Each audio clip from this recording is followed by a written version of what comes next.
rero kuvuga ngo uri umupfumu ntabwo bivuga yuko hari abapfumu badakora neza, ntabwo bivuga yuko hari abapfumu badakorera Imana. Nubwo wenda yitwa umupfumu ari ugasanga afite ibikorwa bikurusha wowe kandi witwa ngo uri umukozi w'Imana. Nuko ngo hari abapfumu bakorera Imana rwose pe. Nongererega mbisubiremo, ntabwo bivuga ngo kuba uri umupfumu bivuga ko utari umukozi w'Imana rwose. None urumva rero namwe wa pasteur umuntu yabita abapfumu, niba hari abapfumu b'abakozi b'Imana hakaba erega twe tandukanye nabo. Ikintu tubarusha nuko twambara amakoti tukagaragara imbere y'abantu runaka, nabo mu by'ukuri agaragaye nk'uko wenda dufata urugero nuko wenda Sarongo yisobanukiwe akamenya yuko kuvuga ngo ni umupfumu agomba kwisobanukirwa akava mu kwambara amashara no kuba hirgiriya no kuraguza inzuzi n'ibiki byose akabikora mu buryo mu by'ukuri busobanutse. Ariko ntabwo pasteur atandukanye no kuba umupfumu, kuko byanze bikunze umupfumu wa undi uraguza inzuzi, uraguza imitwe, uraguza ibiki n'ibiki, natwe rimwe na rimwe turabikora. Muraguza imitwe none se nkubwiye ngo ejo bizagenda gutya, mu by'ukuri ntaho nabibonye se ukuraguza umutwe. Turabasuje kandi turabifuriza ibihe byiza abakurikiye Primo Media Rwanda ndetse na Bwiza TV. Tumaze iminsi duhuza imirongo kugira ngo ubufatanye bwa 2022 burusheho gutanga umusaruro. Ngira ngo Meki ni uburyo bwiza bwo kugira ngo duhe n'urugero n'abandi bo mu yindi myuga ko gufatanya bishobora kugira aho bigeze. Ibyo bita synergy itangazamakuru ni ikintu cy'ingenzi cyane ko ibyo tuba tugiye kubwira abantu rimwe na rimwe hari igihe abari bakeneye mu buzima bwabo, harimo kwiga, harimo ku entertaininga, kubashimisha no kubaha amakuru. Yego uri amahoro? Ndamahoro. Kuvuga gahoro umwaka utangiye neza n'ukuri nta kibazo. Rimwe na rimwe biterwa na vitence nyine umuntu atangiriye ariko agenda yongeza imodoka kugenda bizamuka. Rwose. Amazina ni Pasteur Gakwaya Veniste. Pasteur Gakwaya Veniste mu minsi ishize wumvishe ko yatanye mu minwe, niko abarundi bavuga. Yagize guhangana no witwa Apotre Yongwe. Biratangaje ko Pasteur ahangana na Apotre. Buriya ntabwo wari ufite uhangana na Apotre. Oya, buriya igihe cyose iyo uri mukuri ntabwo utinya guhangana. Ukibi wenda nuko wahangana utari mukuri. Byageze gute kugira ngo bisange uhanganye na Apotre? Niho kuba ibyo twigeze kugana na Pasteur ko tubati general ahanganye na Caporal. Oya, buriya rimwe na rimwe habaho icyo bita appointment, hakabaho n'icyo bita cyangwa ubusiniya ku kintu. Ushobora kuba ufite appointment, kuko iyo tuvuze ngo pasteur ushobora kuba uri pasteur ariko appointment ufite, nkuko dushobora kuvuga ngo hari Pasteur Rutayisire ni pasteur ariko ugasanga appointment afite iruta iya Apotre. Ushobora kuba uri Apotre udafite naho barizwa ariko ukaba uri pasteur ufite appointment iruta iya pasteur. Rero byose ni bamwe ariko biterwa naho umuntu appointment afite, ukaba wamwubaha bitewe na appointment afite. Byagenze biterero kugira ngo ugere ku rwego rwo kwisanga general ahanganye na Caporal. General oya, ntabwo ujya kuvuga ngo general ahanganye na Caporal. Rimwe na rimwe ibyo ngibyo ntabwo nabyemera. Ni Apotre wenda ku giti cye, nanjye nkaba ndi pasteur ku giti cyanjye, kuko duhuje umurimo umwe, umwami tuvuga n'umwe. Ariko appointment cyangwa se urishwa ko ari umwe biterwa nuko we abyemera cyangwa nuko nanjye mbyemera. Wenda dutandukanye ku myizerere ariko umurongo dufite n'umwe. Byagenze bite rero? Uko byagenze, rimwe na rimwe njya mbwira abantu nkabwira ngo buriya ikintu cya mbere na mbere kwizera, umuntu akugira kwizera guhamywa no gushira ubwoba. Utari washira ubwoba ntago uvuga ngo ufite kwizera. Iyo rero washize ubwoba bikaba ngombwa yuko hari ibintu bimwe na bimwe uhangana nabyo, wa wundi udafite kwizera yumva yuko yahangana nawe cyangwa se ibyo wakoze wenda ushobora kuba wenda watandukiriye. Rero byabaye ngombwa yuko jewe njya kwa Sarongo njya kwa Sarongo ngiye kugira ngo menye ngo ese uyu ni umuvuzi gakondo, ibyo akora ni ibintu byemewe, ese koko ibyangombwa afite n'iby'ubuvuzi gakondo, ese koko aravura koko. Rero niho havuyeho kuba umwe mu bo dufatanyije inzira y'agakiza ashobora kuvuga ati uriya muntu ibyo yakoze ntabwo ari byo, biba ngombwa yuko wenda atanansanze ankubitira kuri social media ku mugaragaro. Yagukubise gute ku buryo uti yarankubise? Ntabwo yansanze ngo nkubite urushyi cyangwa we yankubita umugeri, nuko wenda icyo yakoze nuko yagiye kuri social media aranyandagaza, biba ngombwa yuko ashyira, navuga ngo ni ubwambure bw'umuntu hanze. Niko nabyita abantu bakurikiye Primo TV Media, Primo Media TV n'abakurikiye Bwiza TV bashobora kumva gute, kuko urumva ntago bose ari abarokore, harimo abakijijwe mu by'ukuri n'abadakijijwe. Mu by'ukuri wenda ukuntu byagenze nuko amaze kubona yuko twagiye kwa Sarongo, we icyo yakoze icyo bita ni nka press conference, atumira ibinyamakuru bitatu. Amaze gutumira ibinyamakuru bitatu, arangije akora icyo nakwita kujya kwigana iby'abandi, ndetse ashyiramo n'imvugo itariyo yo kujya kuvuga ngo Yesu ngo ibyo yakoze ngo ni nabyo Sarongo akora. Arangije ajya kwigana ibitangaza bya Sarongo. Mu kwigana rero ibitangaza bya Sarongo nibwo bamubajije ku bapasiteri bagiye kwa Sarongo bivuga ko bakubitiwe kwa Sarongo, nibwo yavuze ati baranaga ari abapasiteri, ahubwo bariya ni abasinzi, ni indaya. Arangije ahita afata amafoto yacu, mu by'ukuri ayashyira ku karubanda, agaragaza yuko mu by'ukuri tutari abapasiteri, tudafite aho tubarizwa. Ariko n'ubwo wenda we yabivuze muri buriya buryo. Ubundi se umubano wa pasiteri n'umuntu bivugwa ko ari umupfumu, kugira ngo ujye umubano wanyu ushingiye kuki? Umubano wa pasiteri n'umupfumu buriya mu by'ukuri ikintu cya mbere na mbere dukwiriye kwitaho, kuvuga ngo wowe niba uri umunyamakuru, nge nkaba ntari umunyamakuru, ntago bivuze ko tutabana, ntago bivuze ko hari ahantu tutahurira, kubera ko ikintu cya mbere na mbere duhuriye mu gihugu kimwe, duhuje ubunyarwanda. Ikindi cya kabiri, afite ibyangombwa bimwemerera gukora nk'iki, bimwemerera gukora nk'umuvuzi gakondo, nk'uko nanjye nahawe uburenganzira bunyemerera gukora nk'umupasiteri ukorera mu gihugu runaka. Rero rimwe na rimwe ushobora kuba wenda ibyo akora jewe ntabyemera cyangwa wowe utabyemera, ariko ntago bivuze yuko mutahura. Rero jewe rimwe na rimwe ntago bivuga yuko wenda ibyo akora ntabyemera, kubera ko nabitanzeho urugero rumwe cyangwa urundi mu byo akora. Niba mfasha abanyarwanda, twese duhuriye kuri serivisi yo kuba dufasha abantu cyangwa se abanyarwanda, byanze bikunze imwe ishobora gukorana n'indi. Nshobora kuba nsengera umuntu bigaragara yuko nananiwe, nkuko umuntu ashobora kuza iwanjye mu itorero akambwira ati nsengera, nkasanga mu by'ukuri arwaye malariya, kandi igihe ntari umuvuzi w'iki wa malariya, nkaba namugira inama nti jya kwa muganga ugende baguhe imiti ya malariya. Mu by'ukuri ntabwo ryasengesho bivuze yuko ritamukiza, ariko nyamara ashobora kuba yashima Imana kubwa babaganga namwoherejeho. Ese pastor nk'umuntu ukoresha Bibiliya, undi agakoresha imiti gakondo, bamwe bavuga ko ari ibirozi cyangwa amashitani, wari ugiye kwirukana amagini, wari ugiye kureba uko amagini akora ngo uzayakoreshe, ni biki wari ugiyemo? Mu by'ukuri ntago bivuga yuko cyane ko yabarokore musema bavuga ngo imbaraga zanyu mufite dusenye n'imbaraga z'abapfumu. Rero buriya rimwe na rimwe hari igihe rimwe na rimwe dusenya no mu bintu mu bujiji, sibyo?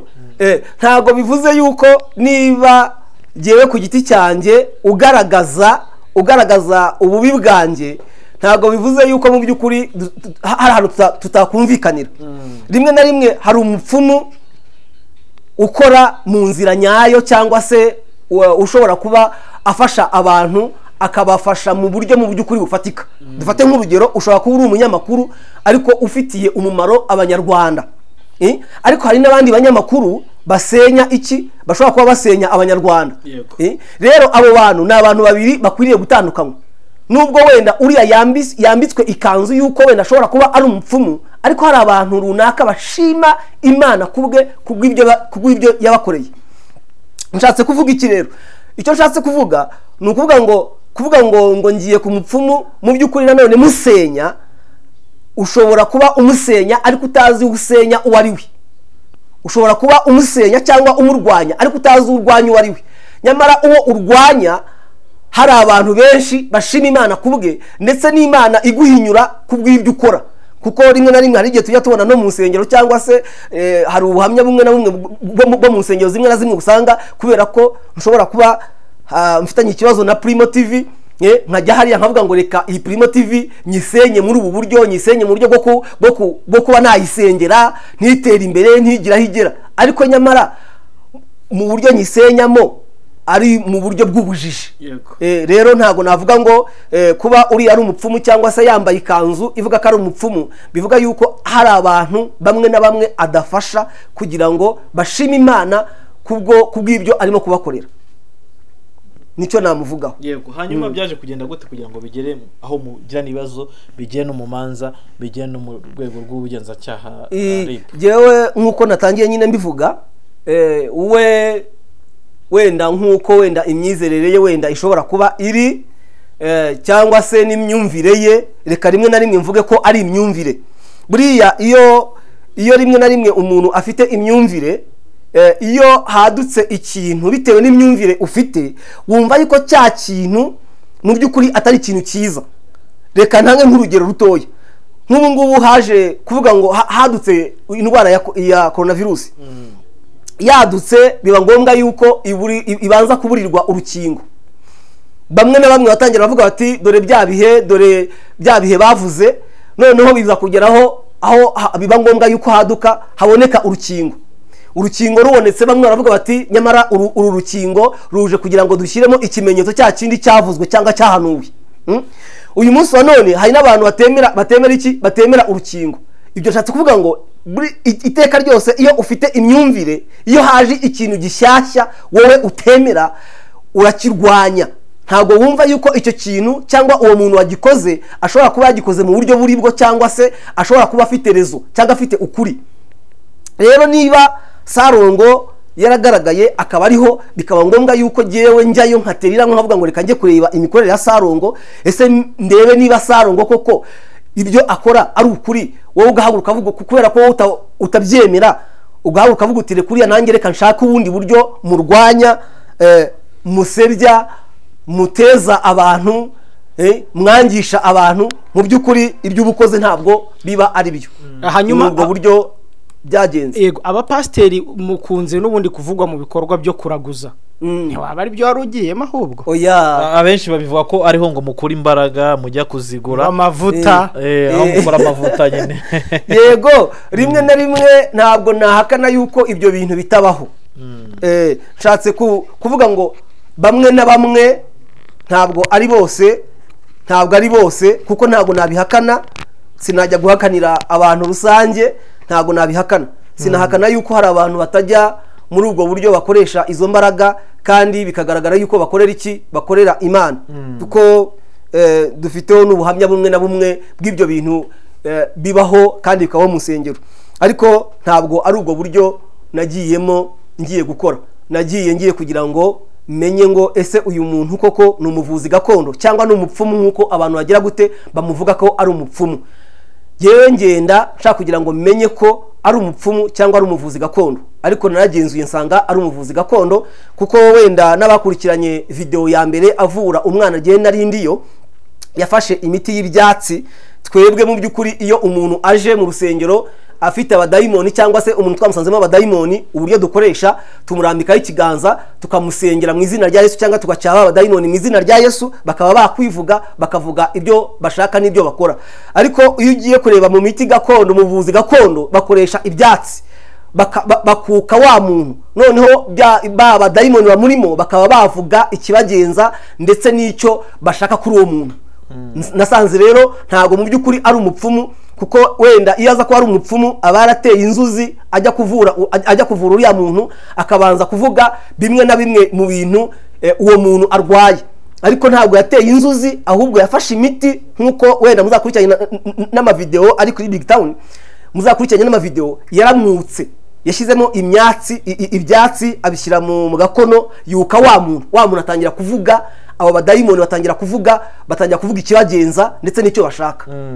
Hanyuma pastor tuvuge byageze muri ribu wowe nawe bivuye kuko yakubonye ujya mu bapfumu ndetse biza mu gihe hari hashize igihe kinini abapasiteri bamwe nanga bahanganye kubera Sarongo.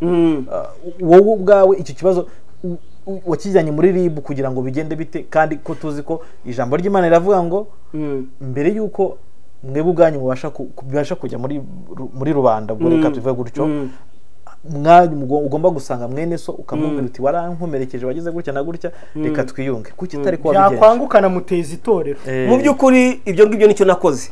Buriya jewe uko nteye rimwe na rimwe ntabwo njya mputiraho kugira ngo nshake igisubizo ku muntu, cyangwa se mbe numva namusaba kugira ngo agire icyo akora. Mu by'ukuri igihe nabanje kumurindira kuko nagiye kumurega nyuma y'iminsi irenga 4 cyangwa 5 ntegereje kugira ngo numve icyo we yakora nk'umuntu mukuru nka apotre. Icya kabiri maze kumurega baramuhamagaye bamuhamagara inshuro zirenga 3. Mu by'ukuri ntabwo yigeze yitaba muri izo nshuro zose. Nanone mu by'ukuri njya kwisobanura yuko dusabana imbabazi kuko byabaye ngombwa yuko anshaka kuko yamaze kubona yuko yakoze amakosa. Rero ishatse kuvuga iki?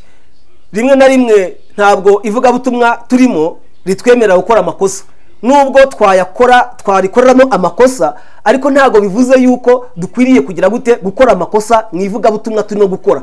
Mu gihe wayakoze cyangwa wayaguyemo, mu by'ukuri birakwiriye kugira ko ayo makosa uyakosora igihe wamaze kujya wamaze kuyerekwa yuko ayo ngayo ari amakosa. Na Bibiliya irabivuga neza, Yesu yarabivuze avuga ngo nujya gutura ituro ryawe, wajya kuritanga wageze aho uritangira ukwibuka yuko hari mwene so mufite icyo mupfa, siga ituro ryawe, nurangiza ugende wikiranure na mwene so atari yakurega ngo awushyikirize abacamanza bagire bawushyikiriza abasirikare bawushyire mu nzu y'imbohe. Rero mu by'ukuri nk'umuntu mukuru byanze bikunze uzi Bibiliya, uzi ijambo ry'Imana, niwe wagombaga kwikiranura mbere yuko biriya bintu bibaho, kuko jyewe namworoheje mu buryo bwose bushoboka, kubera ko n'umunsi yagombaga kwitabaho kuko yagomba kwitaba ku wa mbere, jyewe naremeye ndamusanga uwo munsi abarego tujyana amasezerano kugira ngo mwereke yuko jyewe nta kibazo cyanjye, ahubwo iyo atabikora icyo gihe byanze bikunze nibwo yagomba kugira yagomba kwitaba inzego z'ubugenzacyaha bakamurega ku cyaha yari yankoreye. Yego, urangije rero uti barabavura n'ubundi nabo bagakira, natwe tukabasengera bagakira. Imikorere ni imwe rero ntaho mutandukaniye. Rimwe na rimwe bite imikorere itandukanye ku bantu babiri. Ntibavura bagakira, mwabasengera mugakira, nta bapfumu nta bapasiteri. Erega buriya kankubwira, rimwe na rimwe nongere mbisubiremo, ubupfumu ni izina ryateshejwe agaciro cyangwa se rivugwa mu buryo mu by'ukuri butandukanye n'ubw'abandi. Keretse wenda nk'uyu munsi wa none iyo baza kuvuga ngo nk'iyo baza gufata abapasiteri ugasanga babise irindi zina. Rero kuvuga ngo uri umupfumu ntabwo bivuga yuko hari abapfumu badakora neza, ntabwo bivuga yuko hari abapfumu badakorera Imana. Nubwo wenda yitwa umupfumu ari ugasanga afite ibikorwa bikurusha wowe kandi witwa ngo uri umukozi w'Imana. Nuko ngo hari abapfumu bakorera Imana rwose pe. Nongerega mbisubiremo, ntabwo bivuga ngo kuba uri umupfumu bivuga ko utari umukozi w'Imana rwose. None urumva rero namwe abapasiteri umuntu yabita abapfumu, niba hari abapfumu b'abakozi b'Imana hakaba erega twetandukanye nabo. Ikintu tubarusha nuko twambara amakoti tukagaragara imbere y'abantu runaka, nabo mu by'ukuri agaragaye nk'uko wenda dufata urugero nuko wenda Sarongo yisobanukiwe akamenya yuko kuvuga ngo ni umupfumu agomba kwisobanukirwa akava mu kwambara amashara no kuba hirya no kuraguza inzuzi n'ibiki byose akabikora mu buryo mu by'ukuri busobanutse.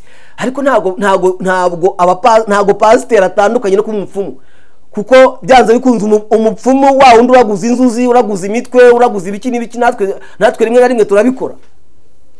Muraguza imitwe none se nkubwiye ngo ejo bizagenda gutya, mu by'ukuri ntaho nabibonye si ukuraguza umutwe. nta tandukaniro ry'abapfumu n'abapasiteri. batandukaniye ku makoti, wanagira inama abantu batandukaniye ku makoti, dutandukaniye n'aho duhagaze, uretse yuko abapfumu rimwe na rimwe hari abagome babandi usanga akugiriye nabi, aguteje ibintu runaka, aguteje ibisazi, ugasanga nubwo bupfumu bwe, ariko hari n'undi uhaguruka avuga ati uriya mugome nanjye reka murwanye. Uwo rero ntabwo wavuga ngo nawe nubwo wamwita ngo ni umupfumu ariko ntabwo ari umupfumu. Hanyuma pase iyo yongwe atazaho gusaba imbabazi, byari bugende biti? Byari kumuteza sarongo. Oya, ntabwo ari kumuteza sarongo. Kandi twari twamaze kwitabaza abagenzacyaha, bagomba kumukurikirana kugira ngo barebe icyaha mu by'ukuri yakoze. Hari ibyaha nibyo navuze ngo ntabwo niba mfite amahirwe yo kugira ngo mvuge, hari ibyo nkwiriye kuvuga n'ibyo nakwiriye kuvuga. Niba nabonye amahirwe yo kugira ngo ngire ibyo nkora, hari ibyo nkwiriye gukora, hari n'ibyo nakwiriye gukora. Ntabwo kuba nahawe amahirwe yo gukora ntabwo binyemera gukora icyaha. Kuba nahawe amahirwe yo kuvuga ntabwo nkwiriye kugira gute gukora ibyaha mu magambo yanjye ngo nkora ibyaha ngo kubera ko nabonye umwanya wo kuvuga. Hanyuma wenda ukira aho ngaho kuba abantu bavuga bagakoramo ibyaha, bamwe mu bapasiteri bagaragara kuri social media cyangwa se mu bitangazamakuru, ubona hari ibyaha bakoramo iyo bavuga? Rimwe na rimwe barabikora. Nyuma yo kuyungana Yongwe noneho uyu munsi bano bimeze gute? Mu by'ukuri nge nta kibazo na kimwe mfitanye nawe, kandi nawe nabonye yarikosoye, kuko nshatse kuvuga ngo ntabwo ari ukwikosora kwa Yongwe gusa, n'abandi bose bikosore nk'abakozi b'Imana, kuko na Bibiliya ubwayo irabitubwira. Bibiliya irabitubwira. Mu by'ukuri ntabwo tubereyeho kugira ngo dusenye imitima y'abantu, tubereyeho kugira ngo dusane imitima yabo. Rero niba ndi umusannyi w'imitima y'abantu nkahindukira nkajya kuyisenya, mu by'ukuri mba natandukiriye rya jambo ry'Imana mpagarariye, cyangwa mbereye umuhamya wabyo cyangwa se umuvugizi waryo. Hanyuma pastor mukanya uravuze uti nta bapfumu nta bapasiteri, ariko Bibiliya ivuga ko abantu b'Imana batandukaniye n'abandi kuba bamwe bafite umwuka wera, abandi nta mwuka w'Imana, abandi nta mwuka wera bafite. Yego. Hanyuma ikindi hari uwakumva akavuga ati se niba nta bapfumu nta bapasiteri undi mumaze iki? Oya, ntago navuga ngo abapasiteri ntacyo bamaze. Abapasiteri icyo bamaze, kuko ni ijambo ry'Imana ryo ritubwira, mu by'ukuri twebwe tuyobora abantu ku nzira y'agakiza. Rero abapfumu hari abapfumu b'abavuzi. Niba uvuga ko mutandukaniye ku makote atari ku mwuka w'Imana barimo. Oya, umwuka w'Imana ni kimwe. Umwuka w'Imana ni kimwe. Ariko ntabwo wavuze ko nta tandukaniro wowe. Itandukaniro ahantu ritandukaniye ni hamwe gusa. Niko nurabisubiramo. Itandukaniro ni ikote. Ikote ni ryo mwuka wera. Ikote ntabwo ari umwuka wera. None se kwavuga ko mutandukaniye ku ikote? Ntabwo navuze ngo niba dutandukanye, niba ari umupfumu, hari umupfumu akaba yemera Imana, akaba yemera Yesu, akaba yemera Yesu umwami n'umukiza, akaba yemera Imana. Abapfumu bemera imbaraga zabo, ntabwo bemera ngibyo uri kuvuga. Oya, ntabwo ari bose rwose. None se ushobora kubitandukanya gute? Uko uvuze wewe wavuze muri rusange abapfumu, uvuga muri rusange n'abapasiteri. Ntabwo navuze muri rusange abapfumu, nabatandukanye navuze ngo hari abapfumu b'abagome babereyeho kugira ngo bagire gute badukiza abanzi, kandi Bibiliya iravuga ngo ukunda abanzi bawe. Ibyo bintu bitatandukanye nyine niho hahandi nanone Bibiliya iyo utagizemo ubwenge hari aho igushuka ikakuyobya. Kuko nimba Bibiliya ikubwira ngo kunda umwanzi wawe, umusabire, umusengere, hakaba hari umupfumu wa wundi uri bumugukize, ntabwo uri pasiteri kugira ngo ujye kwikiza umwanzi wawe. Rero hari umupfumu wa wundi uvuga ngo hari umupfumu ukira aho ngaho abapasiteri benshi basenga ngo ndirukana abanzi, ndirukana iki n'iki, akabasabira no gukora impanuka, n'abirata bagarara ku masosho media basengeye bapfuye ngo abo ubwo ni ubuyobe. Erega burya kamubwire, hari n'abapasiteri bamwe na bamwe cyangwa hari n'abakozi b'Imana bamwe na bamwe bakorera shitani, bakaba bameze nk'abari abapfumu. Niyo mpamvu nakubwiye ngo no mu bapfumu harimo ingeri z'abapfumu. Hari abapfumu bakora nabi, babereyeho kugira ngo bakore nabi. Hari n'abakozi b'Imana bamwe na bamwe usanga bagira gute bakora nabi. Mu gihe icyo cyose umwanzi wawe umusabira nabi, umusabira gupfa, umusabira gukena, umusabira kugubwa nabi, umusabira ibi n'ibi uba watandukiriye wa murongo mu by'ukuri, wa murongo w'Imana. Rero naho ubutaniye na wa mupfumu wa wundi uwo wagize gute, wa wundi ukora nabi. Hanyuma pasteur wagiranye ikibazo na Yongwe, kandi Yongwe yari pasteur, yari ni apotre. Ubwawe wamubonye wamukize muri ruhande, mu ruhande rwanjye mu by'ukuri ataragusaba imbabazi, wamushyiraga muri ruhande atarasaba imbabazi. Iyo ataza kunsaba imbabazi mu by'ukuri icyo nari gukora icya mbere nari nagikoze, kuko buriya iyo umuntu umwubaha, nshatse kuvuga ngo gukizwa ntago bituma duta umuco, gukizwa ntago bituma duta kubaha, kuko na Bibiliya idusaba kugira ngo tugire gute, twubahe. Rero iyo ataza kunsaba imbabazi mu by'ukuri hari ahantu nari kumushyira, ntago nari kumufata nka mwene data ariko w'umupagani. muri make mufata nk'umupagani muri kiragiye ataransaba imbabazi. Hanyuma nyuma yo kuyunga rero uyu munsi wowe na Yongwe tubanye mute? Mu by'ukuri tubanye neza, nta cyo na kimwe dufitanye. Arampamagara nkamuhamagara, akaba yangira inama nkamugira inama, kandi nanone mu by'ukuri aramutse akoze nikosa nambwira nti hari ahantu wakoze ikosa, mu by'ukuri wakwikosora. Hari iciro yigeze yica? Twarabikoze, kubera ko buriya iyo umuntu agusabye imbabazi iyo byamaze kugera muri ruriya rwego, hari ibyo twakoze bimwe na bimwe, kuko twakoze n'amasezerano n'imbere ya noteri, kuko byanze bikunze ibintu byamaze kugera amategeko, hari ibintu udapfa kureka gutyo gusa. Twakoze amasezerano yemera asaba imbabazi, icyo ni icyambere. Wenda nubwo numvisha avuga ngo twasabanye imbabazi, kuko je ntacyo namusabaga imbabazi, nta mbabazi namusabaga kuko nta kosa namukoreye, kuko niwe wankoreye amakosa yo kunyinjira mu buzima akajya kumparabika. Yasabye imbabazi rero, cyo nshatse kugira ngo mukosoreho, nejo muri niyo njya gusubira kuri social media azagikosore, iyo mvuga azagikosore, kuko buriya iyo ukize ugomba gukira neza kandi ukanakizwa, ugakizwa no mu magambo uvuga. Nashaka kugira ngo mukosore. Niba avuga yuko mu by'ukuri twasabanye imbabazi, twe ntago twamusabaga imbabazi, ahubwo niwe wazisabaga, nicyo cyamuhagurukije.